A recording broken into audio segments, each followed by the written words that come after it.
Bonjour à tous et bienvenue. Aujourd'hui, on va s'intéresser de près à une technique de méditation bouddhiste vraiment pensée pour les débutants, inspirée des enseignements de Lama Olenidal. C'est une approche très directe, très pratique pour travailler avec son propre esprit. Alors, comment est-ce que la méditation peut vraiment libérer tout le potentiel de notre esprit? C'est la grande question qui va nous servir de fil rouge. Parce que, on va le voir, le but n'est pas seulement de se relaxer un peu, mais bien de débloquer des capacités qu'on a tous en nous. Ok, donc avant même de plonger dans la technique, dans le comment faire, il y a une question qui est super importante. C'est le pourquoi. Quelle est la motivation profonde derrière tout ça? C'est vraiment ce qui va donner toute sa saveur et son sens à la pratique. Et la réponse, elle est vraiment au cœur de la démarche. L'idée, ce n'est pas juste de chercher sa petite paix intérieure, son bien-être personnel. Non, le but est bien plus vaste. Il s'agit de développer ses propres qualités, sa clarté, son amour, sa sagesse, pour pouvoir ensuite être vraiment utile aux autres. Bon, maintenant qu'on a le pourquoi, voyons un peu le comment. Et ce qui est assez fascinant, c'est que toutes les méditations bouddhistes, du moins dans cette tradition, partagent une structure de base incroyablement simple en 2 temps. Oui, c'est aussi simple et direct que ça en a l'air. D'un côté, on se concentre, on met le focus sur ce qu'on veut attendre, et de l'autre, on passe à l'action. On utilise la pratique pour y arriver.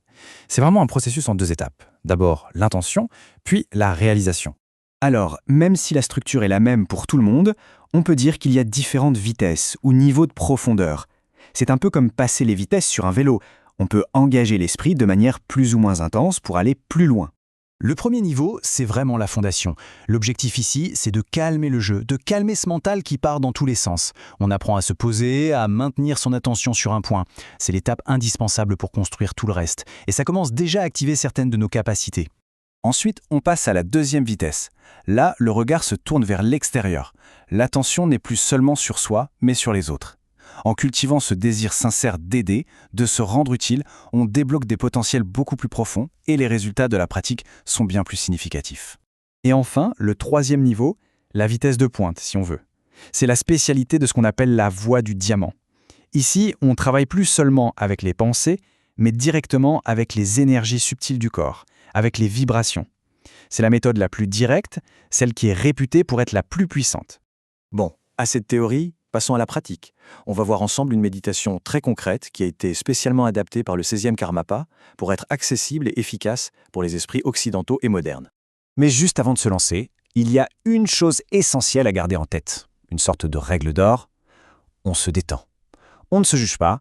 Il n'y a pas de réussite ou d'échec. L'idée, c'est juste d'expérimenter avec curiosité et sans se mettre la pression.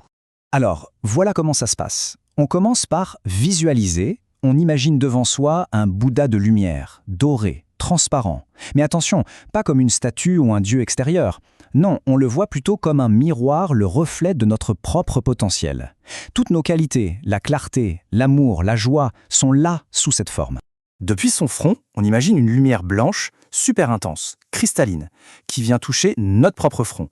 Elle remplit toute la tête, et l'idée c'est qu'elle dissout toutes les tensions, tous les blocages.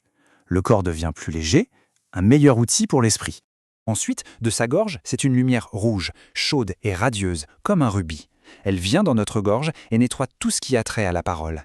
Les malentendus, les mots maladroits. La parole devient alors un outil pour aider, pour clarifier les choses, avec compassion.